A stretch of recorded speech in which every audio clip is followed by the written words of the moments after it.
Asaf müəllim, bugün sizin Bakı Apellyasiya Məhkəməsində kollegiyanın baxacağı bir iş vardı, sizin şikayət var idi. Bəli. Şikayət nə ilə bağlı idi? Şikayət Səbail rayon məhkəməsi şikayətimiz əsasında deməli şikayətimiz nədən ibarətdir? Sabunçu rayon məhkəməsi Sabunçu rayonun prokurorluğunun 30 qərarını ləğv etdi. 30 məhkəmə qərarı ləğv edildi. Biz bununla bağlı Bakı şəhər prokurorluğuna müraciət etmişik ki, 30 məhkəmə qərarı ləğv olunur. Bununla bağlı bir tədbir görülsün. 30 məhkəmə qərarı müstəntiqin hərəkətsizliyi ilə bağlı. Müstəntiqin hərəkətsizliyinin qanunsuzluğu ilə bağlıdır və orada 6 məhkəmə qərarı da müstəntiqin ümumi cinayət işinə xitam verilməsi ilə bağlı məhkəmə qərarı var ki, xitam qərarı ləğv olunub və bunu prokurorun apellyasiya şikayəti olub. Apellyasiya məhkəməsi də 1-ci instansiya məhkəməsinin qərarını qüvvədə saxlayır. İndi bu qərarlar verilir. Bu qərarların icra olunmur. İcra mexanizmi yoxdur. Onunla bağlı biz Bakı şəhər prokurorluğuna müraciət etmişik ki, bu qərara icra olunmur. Bir müstəntiq bir çağırılsın, bir soruşulsun, səbəb nədir, niyə icra olunmur? Biz demirik kimsə haqqında hansısa tədbir görür. Sadəcə olaraq məhkəmə qərarı kağız üzərində qalmalı deyil, bu icra olunmur. Mən belə başa düşdüm ki, Asaf müəllim, belə başa düşdüm ki, siz Magna Transın sahibkarı, rəhbəri olaraq sizə qarşı deməli əmlakınızın talanması cinayəti hansı ki aparılıbdır, cinayət işi başlanılıb. Bəli. Siz zərər çəkmiş kimi tanınmısınız. Bəli. Və Sabunçu rayon prokurorluğu eyni zamanda Sabunçu rayon polis idarəsinin müstəntiqliyi tərəfindən düzgün cinayət işi təşrif olunmayıb və araşdırılmayıb. Siz də həmin müstəntiqlərin hərəkətsizliyindən eyni zamanda dindirilmə olmayıb, üzləşmə aparılmayıb və s. və ilə axırda belə deyil. Məhkəmə qərarında göstərilən xüsusiyyətlərin heç bir icra olunmur. Məhkəmədə o müstəntiqlərin işə yenidən baxması barədə qərarları və eyni zamanda onların hərəkətsizliyi barədə də qərar verir və məhkəmə qərarı icra olunmur. Siz də həmin məhkəmə qərarı ilə paralel olaraq müstəntiqlərdən vermişsiniz yuxarı instansiyalara, yəni Bakı şəhər prokurorluğuna, baş prokurorluğa şikayət. İndi bax, baş prokurorluqdan necə, sizə reaksiya necə olub? Belədir məsələ ki, biz baş prokurorluğa şikayət veririk.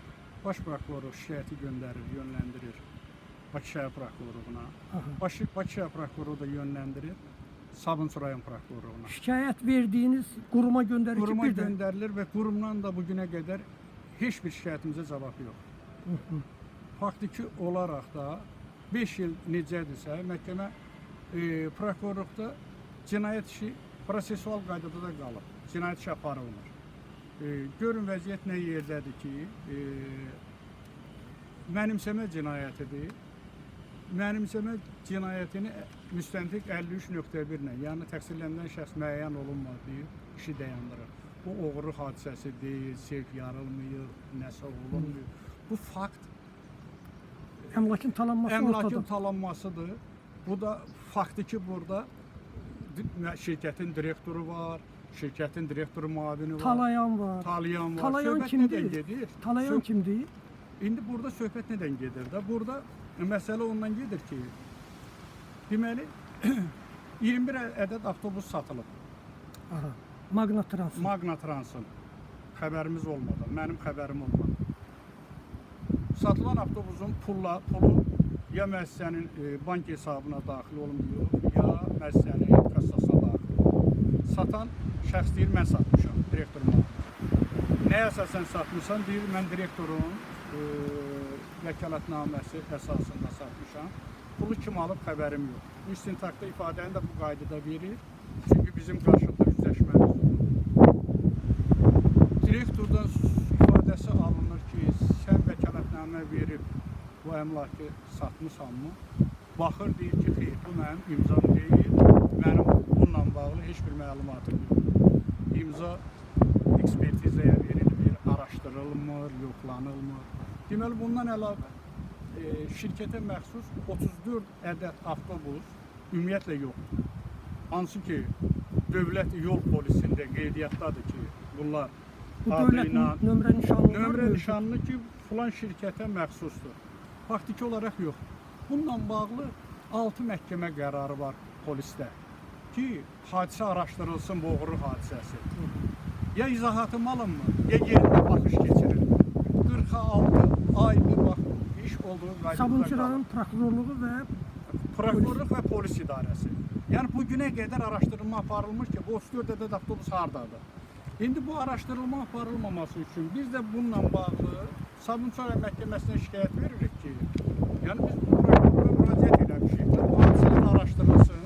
evet. Prokuror da bir dənə adi bir kağız parçası verir bizə ki, sizin şikayətinizi biz ünvanlamışıq Sabunçu rayon prokurorluğuna. Hansı ki, həmən prokurorluqdan siz Mən şikayət də verirsiniz. prokurorluqdan şikayət eləmişəm. Prokurorluqla da bağlı 30 məhkəmə qərarı var.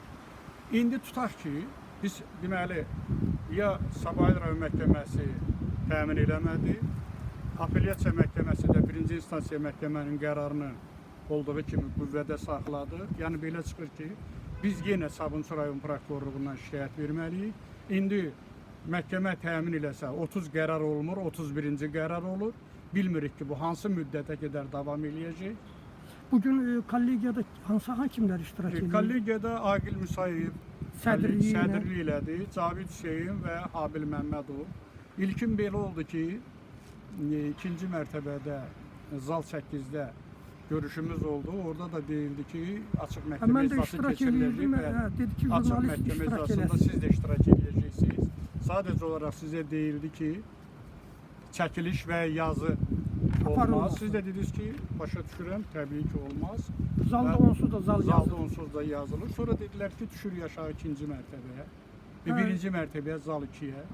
Orada dedilər ki, yox, siz çıxın çölə, siz qapalı keçirilir. Bu dəfə Siz artıq iştirak 2 dəqiqədən eləmədiniz. sonra oldu Bəli, qapalıcılıq. bəli. Bu ümumi vəziyyət bu yerdədir. İndi Yəni məqsədiniz sizin bir ara mediada sizin ölkə rəhbərliyinə, baş prokurora müraciətləriniz var. İndi beş cənab il- prezidentdən nə xahiş eləyərsiniz, yaxud da yuxarı instansiyalarda nə arzu eləyirsiniz? xahişim odur ki, ədalətli baxılsın, bu məhkəmə qərarları icra olunsun. Ümumi sayda 67 məhkəmə qərarı var ki, hansı ki, Bir iş üzrə, bir bir iş epizod. üzrə. Eyni epizod üzrə. 67 Epizodun məhkəmə. baş qəhrəmanı kimdir, onu demədiniz. Epizodun qəhrəmanı deyəndə ki, mənim şərikim oldu. Həm təsisçilərdən Adı nədir? dostum oldu. Həmidov Burhan. Sonra ki bu keçdi oldu akordun prezidenti. Aha. Arxa gücləndi. Bundan sonra Olsun da laf yaxşıdır. hə, lap yaxşı. Mən də o keçəndə oraya fikirləşirdim ki, da onun gücü mənim Hə. gücümdür. Amma sonra gördüm ki, mənə qarşı işləndi. Dostum əmlaka 2014-cü ildə mən həm Əfqanistan, həm Qarabağ müharibəsi iştirakçısıyam. Aha. Özüm 3-cü qrup müharibəliyəm. Tez-tez müalicə olunuram.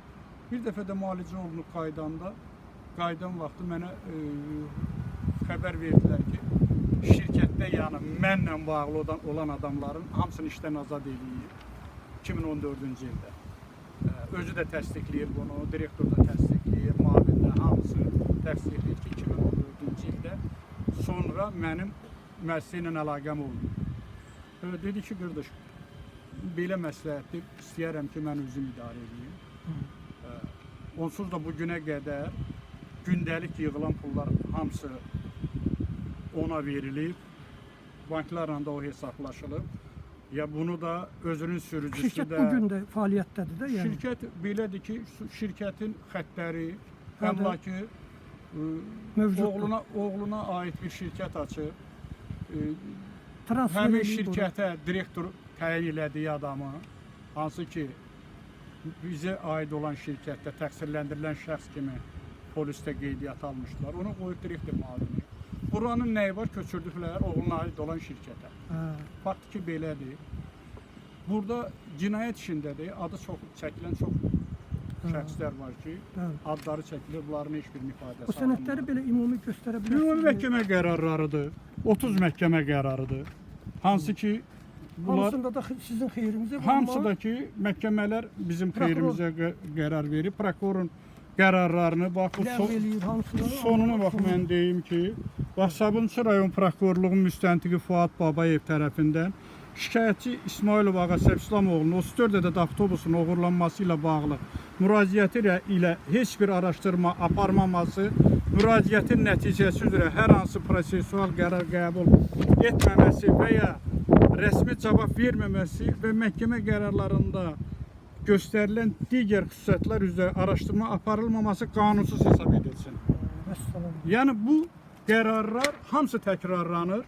6 dəfə məhkəmə tam qərarını ləğv eləyib, 6 dəfə. Bu bir dəfə deyil, 6 dəfə. Bu Bakı şəhər prokurorluğunda, Respublika prokurorluğunda şübhə yaratmalıdır. Nətər ola bilər ki? Böyle baş prokurorluğun özündə Bəs nətər ola bilər ki, məhkəmə 6 dəfə qərarı ləğv eləyir, tam qərarını ləğv eləyir. Oxşar qərar, eyni əsasla təkrar yenə xitam qərarı verilir. Biz də istədiyimiz budur da, deyirik qardaş. Bu araşdırılsın, baxılsın, əlavə istədiyimiz bir şey. ümidinizi itirmirsiniz hələ. Necə itirmir? 5 ildir biz mübarizə aparırıq, hələ sonucu Bu gündə bilmirik ki, apellyasiya nə vaxt məhkəməsi- yekunlaşar. Hə, məhkəmələr ədalətlidir. Yəni real götürək ki, bunların hamısına nail olmuşuq məhkəmələrin ədalətinə görə. Yəni onların ədalətinə şübhə eləmirəm. İndi bugünkü məhkəmə qərarını da narahat hiss eləmirəm ki, çünki təbii ki, Bakı şəhər prokurorluğunu biz mübahisələndirmişik. İstədiyimiz deyil ki, onlar burada cəzalansın. Sadəcə onlara məqsəd odur Ədalətli ki, qərar. ədalətli Bəli, qərar bəli. qəbul eləsin və bu işə baxılsın. Yenə məhkəmənin qərarından narazı deyiləm. Çünki mən özüm də istəmərəm ki, Bakı şəhər prokuroru haqqında məhkəmə hansısa Və qərar çıxartsın. mətbuatda da adı mənfiyə çəkilə. Yox, mənfi indi fakt görünür ki, mən ədalət uğuru, mənim sözümü devlət də deyir. Çünki məhkəmələr devlət qəbulundan çıxaran qərardır. Devlət deyir ki, sən düzsən. Yəni devlət müstəntiqin qərarını görürsünüz ki, Bəli, bəli, ləğv məhkəmə eləyir, qərarı qanunsuz təsdiq. olduğunu təsdiqləyir. Ağasab müəllim, çox sağ olun. Təşəkkür Açıqlamaya edirəm, görə. çox sağ olun. Minnətdaram. İnşallah ümidinizi Minnətdaram, üzməyin. çox sağ olun. Hı -hı.